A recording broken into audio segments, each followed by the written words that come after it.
All right, fine. I'll be a gracious host. How you doing? Little Mermaid is the scariest Disney movie by far, though. Why the hell is Ace Blade in your Kickstarter? Some comics. I'm getting controversial today. We're gonna get controversial today with my proudest moment is this interview and being able to talk to you two.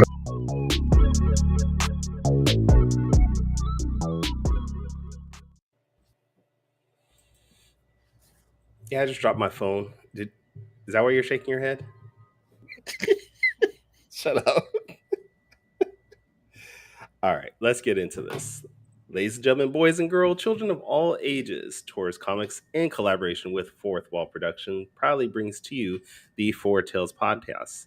I'm your host, Kyron Silva. Across the way is the plum essayist of Ace Blade, Denny J. Quick, and together we are your two award-winning Blurred comic creators, here to help you find your next favorite book. We are live on Facebook, Twitter, Twitch, YouTube, and a host of other programs, so if you're listening or watching us live, thank you for your support. But don't forget to like, share, subscribe, and review this podcast because all your positive reviews and interactions help us reach a bigger audience. I almost did that entire thing without even looking. That was almost perfect, buddy. You are getting better. I can probably say it along with you. I probably couldn't say it myself, but I can say it along with you, like almost word for word. This is like, how many episodes is this now? Like 750? This is episode 34. Oh yeah, I was close. Okay. And we have somebody saying, I don't know what's going on. It's saying, what's up, Danny and Kyron, but I don't have a name. So whoever you are, what's up, man? The first comment, if it's the same person, the Guan, that's either Kenji or Robert, most likely. All right. Hold on 1 second here. You never know. Oh man, I lost my audio. Terrible. Why are you losing audio in the middle of the show? I don't know. What's up, Mally Simpson? Mally's in the house here. I was gonna ask you, did you notice at the bottom it got the little streamer thing going on? Yeah. I love ticker is what they call it. That's the first time I've seen that. So you've had, what are you talking about? You created it. You made that. It's been on for like a couple of weeks now. Okay. I did not create that. It just I didn't. What? Oh, J-Man. Yeah, that makes sense too. What's up, J-Man? And see, there's your fan right on cue. I knew it was coming. I knew it was.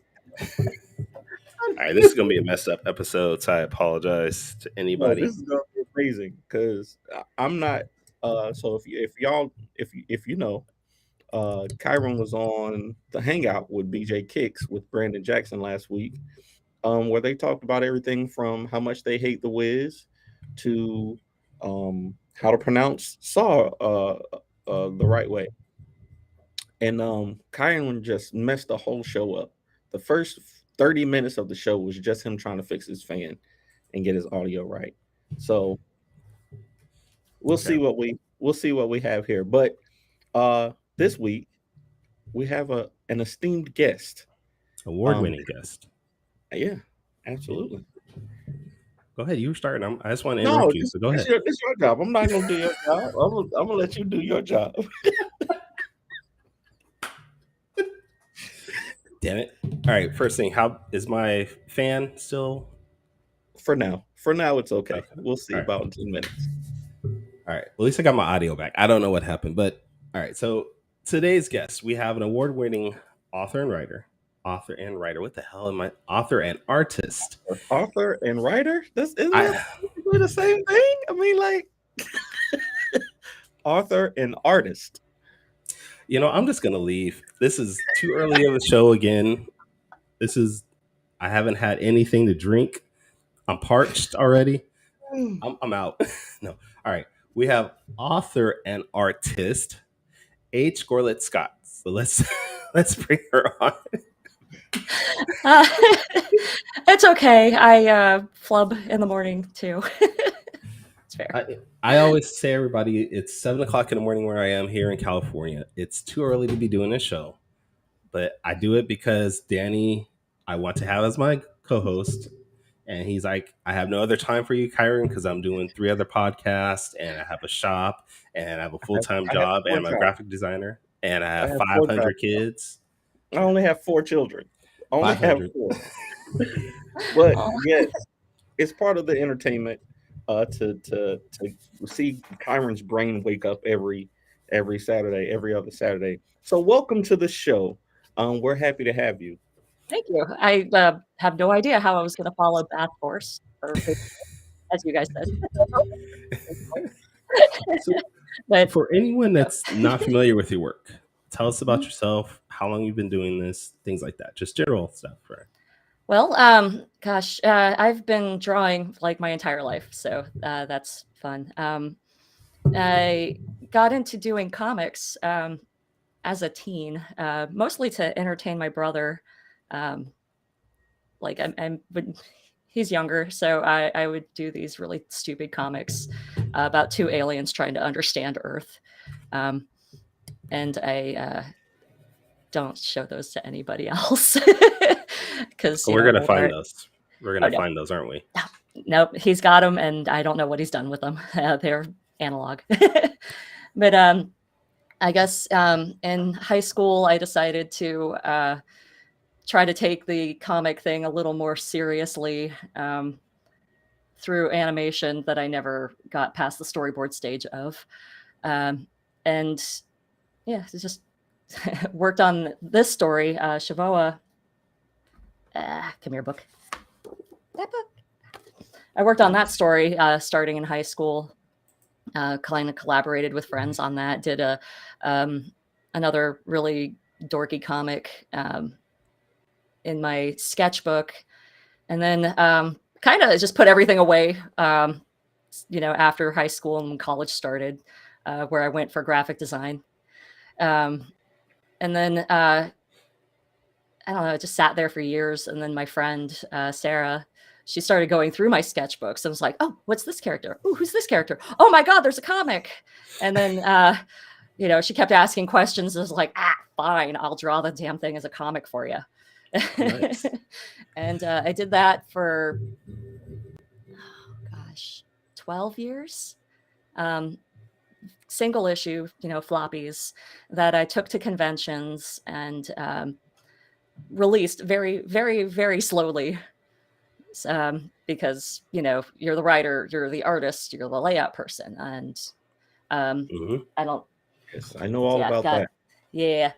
Well, I decided to be extra hard on myself and do all the tone work by hand. Oh, wow. Very nice. Yeah. So that literally, it would take me all year to do, 12 pages. And at some point, I'm going to say that was 2013, 2014, I realized that I would be like 90 before I even finished the first story arc for this thing that I've been working on since high school.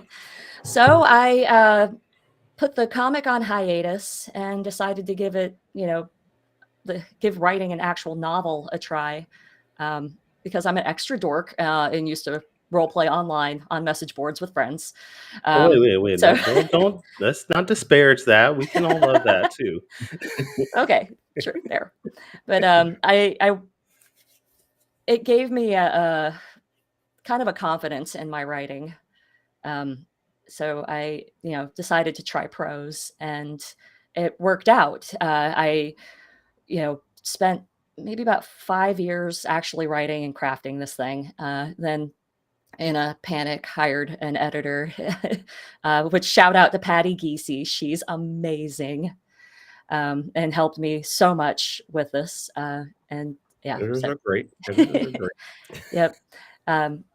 And then, so she helped me get my book polished, helped me get my book ready for publication. And I sent it around to so many publishing agents and all that. And I've literally had, like 5 of them tell me, "Oh, it's not Harry Potter, so we don't want it." And I'm like, wow. fantasy is more than Harry Potter. Okay. I But can't I'm write just, Harry Potter. That's copywritten to someone else anyway. So I self-published it, and my fans from the comic transitioned right over and were very, very happy and very supportive for the novel. And one of them pointed me to the Indie Original Comic Awards contest and ceremony, and I was like, okay. So I submitted it, and it was like, just for my category alone, I remember they're saying there was like 200 submissions, and wow. mine won best fantasy novel. So Congratulations on that. Congratulations. I hey, love thank it. you. Now, do you still have the award that you won? Do you have it hanging on your wall anywhere? Or? Oh no, I wish. It's um, they actually did everything digitally. So I got digital laurels and things to put on the book. The cool thing though was that they did a live award ceremony. So I got to walk on like a red carpet to receive my paper. And then sat down and watched others, and it was cool. All right, we have a comment here from Mally saying, "Screw them, Miss Scott." She need Mally. You're right. She needs an actual award. Maybe Danny, you can whip up like some type of I'm award sure he for her. was talking about the literary folks saying that it's not Harry Potter, but yeah. Yeah. No, I'm talking about she needs a physical award. All right, that's Yes. If I can get this 3D printer up and running, we're gonna make that happen. Oh, well, thank you. Around the same time, my daughter made me a little pinch pot coffee cup. Hey, there we go. So there we go. Now, at this point, because you said you transitioned from comics to novels, do you think you'll ever go back to it as far as making it into a comic, or is that just gone? It's it's a time-based thing. I don't, I have a daughter. I freelance graphic design and stuff full time to pay bills and whatnot, and then I work on artwork for the comic or for the novels Patreon, and I work on artwork for so many other things. So finding time to do comics again is kind of a challenge, but I'm not saying no, because I love coloring. I would like to be a colorist again. I was a colorist for a webcomic for quite a while, and then I no longer on that project, but that's okay. That happens. Yeah. So yeah, not gonna say no. I'm not doing comics ever again. It's just there's no plans to.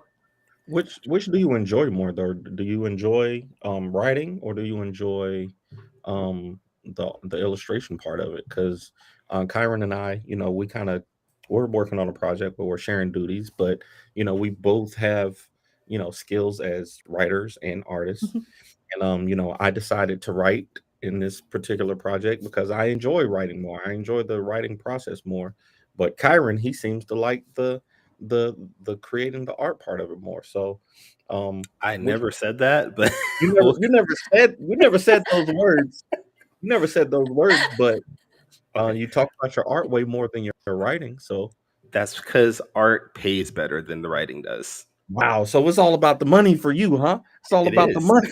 It's all about the money. Well, to be fair, I've found that it's easier to market with the art because you can just show the images and break it up, and if you have a comic page, you can literally post each panel for one page. So yeah, and I think along with today's the world that we are in today with illustration and the internet, people are more drawn to visual aspects when it comes to marketing than they are just talking about it sometimes. Yeah. To answer your question though, I want to say like 3 ways. My brain just works in different modes, during different times. So sometimes I'm more in a writing mood. Other times I'm more in an art mood. And then other times I'm more in this like programming administrative mood. which Mm. I don't know. People work on, jigsaw puzzles. I work on website code and administrative things and spreadsheets. But, yeah, I'd say it's, 3 ways for me. I So, absolutely understand that. I have a similar. My brain works in a similar way. Sometimes I will literally put an hour into, an Excel spreadsheet or something like that, and I love it.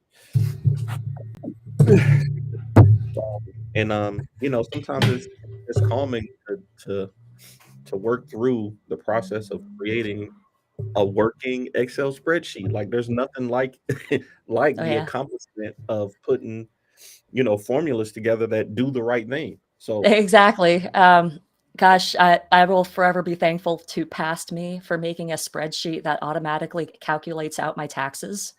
So, I love it. I love it. yeah, I, You should offer that on your Patreon. You might you might have I have a copy of it up on Google Docs. If anyone wants it, you can just message me for it. I'm happy to a share. winner. Right? Yeah. Well, Don't since let the Danny, federal government know about that. They'll send people after you. Not real, no.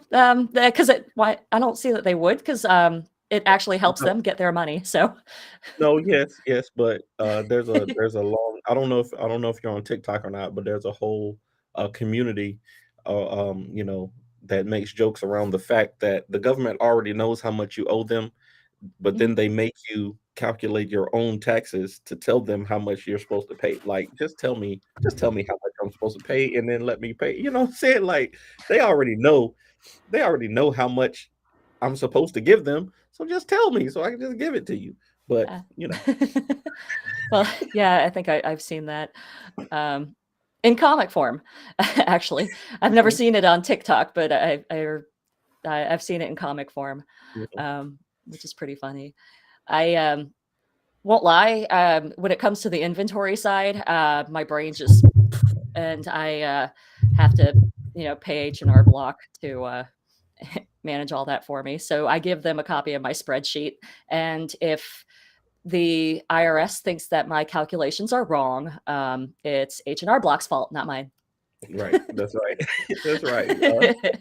Come after them. That's what I was gonna ask next. What is your least favorite? I'm not gonna say which part do you hate worst about creating, but what's your least favorite part about creating? I know mine. I talk about it all the time. I hate logistics. I hate the logistics of making sure that the right person gets the book that I put in the mail. Because Oh, from the time it leaves my hands to the time that it gets to them, my brain always says something's going to go wrong. So I hate that. But the rest of the creative process I love. So what's the part that you like the least? marketing. Yeah. Yeah. I mean, so like particularly marketing on social media, I get the stats and I look at them and I'm like, what is what that? what is that? What does that mean? Um, Right. Mhm. and then I understand that fear of sending stuff out and not worrying it's not going to get to them. So Mm. I actually use the United States Postal Service to send stuff because I get that tracking number, and there's an inherent amount of like insurance Mhm. for particularly for media mail. So since I'm sending out books, it qualifies for media mail, and that works out. Yeah. um, I use a service called Pirate Ship to make all my labels and everything too, schedule the pickups and stuff. So they're Yeah. pretty cool. I've heard of them. I use PayPal. PayPal has one. I can't think of the name of it now, but I they think have it's one that they use ShipStation. for the ship station that they use Yep. for their labels and stuff like that. Um, Well, that's and cool. it's helped out a lot. Just because you can just you know copy and paste, and then it does most of the work for you. But still, that in my brain, that stuff is still Tony Clapper in the building. But it's that's one of my least favorite parts. I wonder, Kyron, what's your Hi, least Steve. favorite part of of the creative process? I don't know if I have a least favorite part, honestly. It's all just stressful. Everything about it's just stressful. All of it.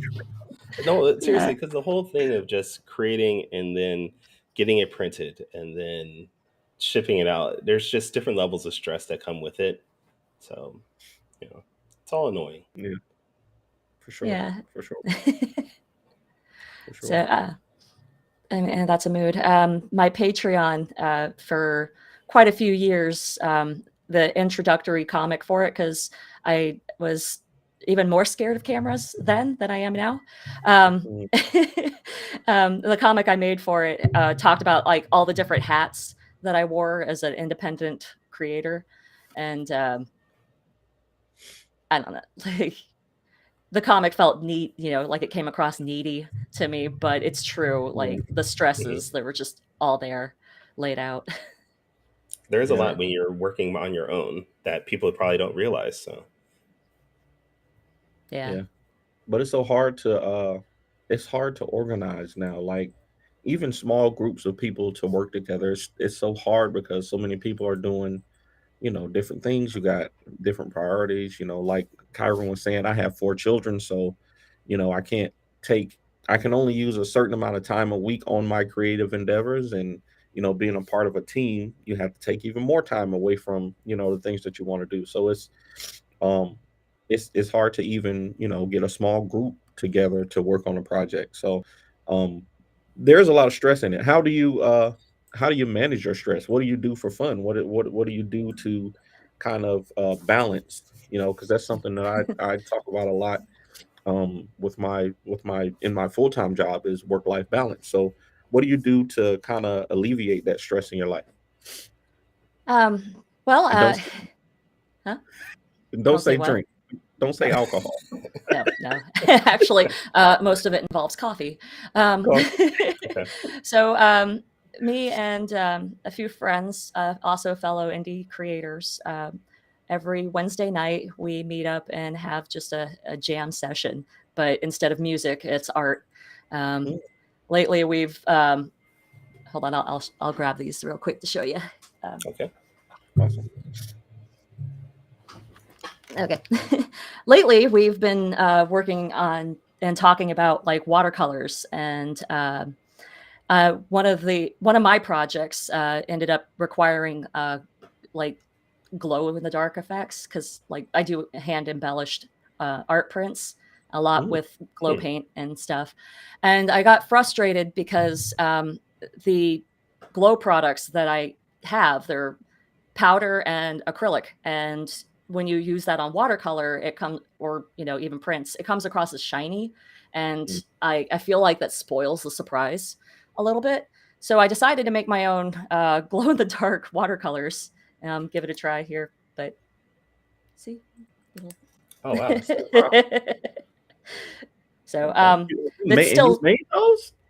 yeah, I found a recipe online for how to say, what I looked up gum arabic watercolor recipe, and I got one from Slice of the Moon Creations. Wow. It's still curing, so I don't know how it's going to go, but that's my current experiment with my art club. And then on Sundays, me and a friend, we go hiking, because there's actually a lot of really cool places to go see nature here in Florida. It's No, hot and there's mosquitoes, but we Nature. agreed. It's not Australia Florida light. anymore. Australia light. That's right. Right, Australia. No, no, no, no, no, no. I went out to, and I don't know which part of Florida you're in, but I was out in Jacksonville visiting a friend a couple of years ago, and there was an alligator, a full alligator out in the middle of the street, just hanging out, in the middle of the day. And I'm like, how do you live out here with this, like the dangerous animal? I, I refuse. And I know we got bears and deer and stuff like that in North Carolina, but I'm not messing with no alligator ever. So I could not. And me and my wife, we go hiking also, but I couldn't imagine being out there in Australia light hiking the trail. um, We run into alligators a lot less often than you'd expect. But when we do, they stay over there. we if they come our way, we put more space between us. I've never. They say you need to run zigzag away from the alligators if they end up chasing you. Zigzag. And I've never had to. I am of that theory that I will trip who's next to me, so I don't have to worry about it. But so far, alligators seem to be. I don't want to say chill, but if they're up, typically they're moving from like one water spot to another water spot. Just let them do their thing, and if they're just chilling on the banks, it's because they're warming up. They're still reptiles, so they have to sort of thaw in order to function. Right. Now, Just leave them alone. Now, is Australia Light pretty good for creators as far as being receptive and encouraging for them? Yes and no. It feels like, okay, so all of our entertainment industry is very, very geared towards the theme parks. So, and then we don't have how to say, like Georgia has tax breaks and other things in place to allow for filming and such. And Florida doesn't really have that. So the entertainment industry can't really branch out of the theme parks. So everyone tries to do something with them or around them or whatever, on the fringes. And in that regard, it's pretty terrible. In community, though, all of the artists are amazing. We're all buddies. Even if, we might have a bit of a beef with one or the other, but it's still, it's like a coworker type beef as opposed to an actual issue. And so we have lots of, art events. We have lots of conventions too. I think at one point I was able to count 64 in the state. In the year? In 1 year? In 1 year, yeah. Gee, So wow. a lot of overlap.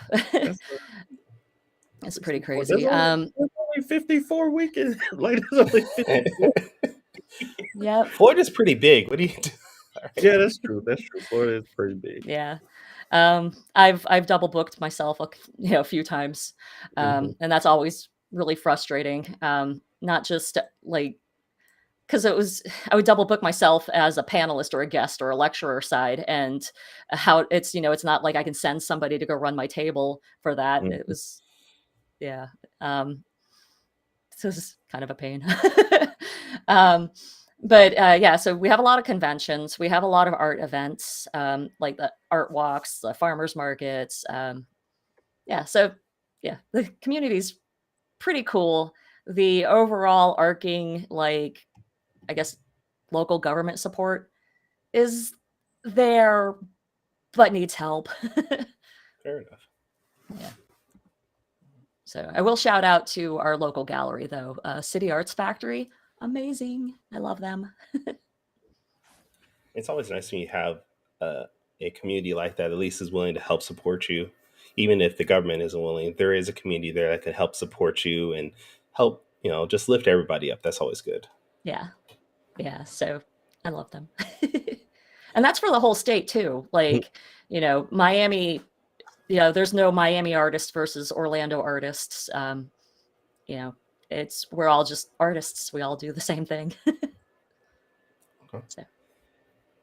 I feel like there needs to be some type of beef though between some of the cities in Florida. Oh, the sports, they've got that covered. Okay. All right. Yeah. So. All right.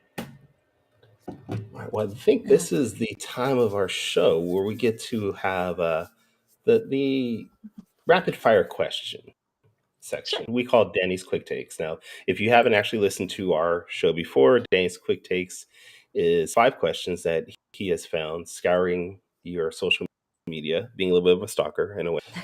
You'll have 45 seconds to answer those. But Okay. I'm just a stalker for the week, okay? Oh, it's all right. There's another podcast who has a she's a professional stalker. Her name's Sage, and she's amazing and kind of creepy because she pulls out info that I don't know how she gets. all right, well, Danny might be the same way. Okay. No, I promise you, this is all stuff that's public access. So, but just questions that I have that I want a little bit extra detail on. Okay. So,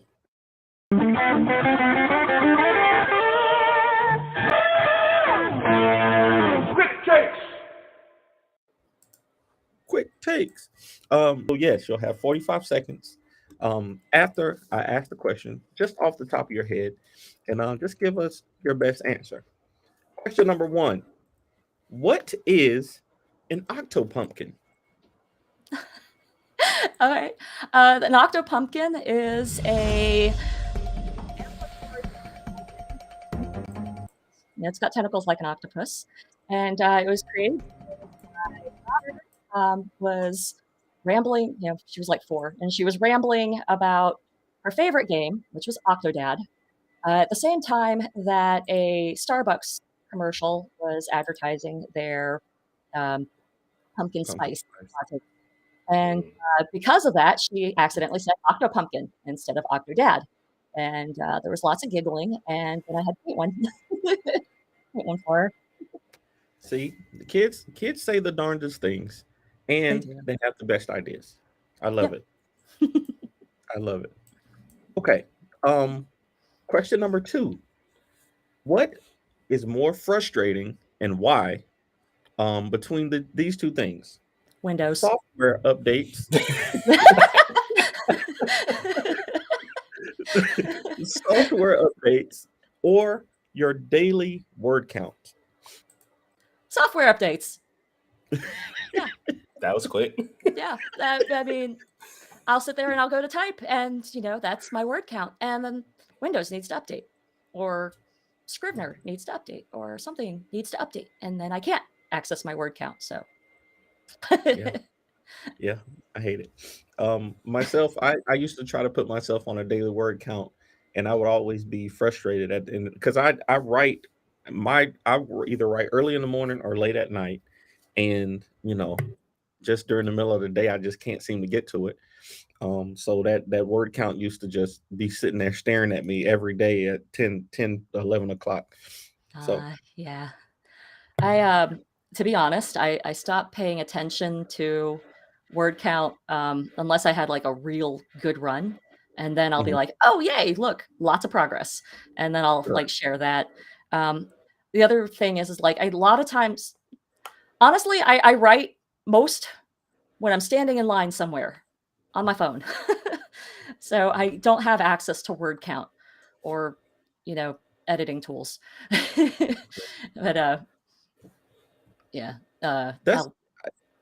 that's strange. Well, it's not strange because I feel like I write some of my best stuff on my phone.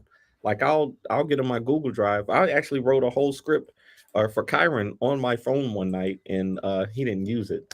But that's another story. But okay, wait, whoa! What was this? What script was this?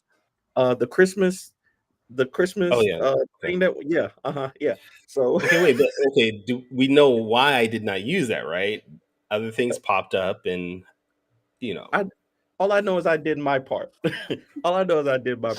But that's neither here nor there. I'm not mad about it. I'm gonna use that anyways on something else. Don't worry. We'll see. Okay. Question number 3, and you kind of answered this earlier, but what is the best part about being an artist, in your opinion? Oh gosh, probably just the creation side of it. Like you got your music on and you get into it and you're like in the zone. You hear about that all the time. And I don't know, that's just the best. So that movie Soul did a pretty good job of kind of showing off that in the zone. Like you really do get in a place where you can you're just in it. And I think one thing that we all have in common as human beings is the desire to create something. So that's one thing I really admire about artists. Okay, so this question, if you've ever watched our show before, this is a question I ask almost every guest who is a creator. What would you rather have as support from your fans? Would you rather have fan art or someone cosplay as one of your characters? Yeah, I heard you ask that question to like Chris and others, and I still can't pick because the support is great in different ways. With fan art, I am completely flattered. I love seeing everyone's takes on my characters, especially if they haven't seen any previous art of them and are only going from the words I had written in the books, and so I'll get those, and it touches my heart greatly. And then cosplay, I've actually only ever had one for one of my webcomics, and I'm going to talk over this timer thing. And so my very first webcomic was about a samurai mushroom named Samurai Mushroom, and had somebody who cosplayed Samurai Mushroom, and like that blew my mind. Love it. Yeah, and then for the rest of the weekend, he was my booth babe. Nice. So there's that. I love it. I absolutely love it. Yeah. Cosplayers are so special. They fan art as a comic book guy, fan art is always amazing to get, to see online. But somebody, the rare occasions that you get cosplayers, it's just like it's crazy seeing especially if you can get to meet them in person. Yeah. I've never had that. I've never had that, so I don't know. It's coming. I'm telling you, Saw. Somebody's gonna come and Saw, and you're gonna be. What's gonna happen? Yeah, what's gonna happen is you're gonna look at it and go, "Man, that looks like my character." Oh.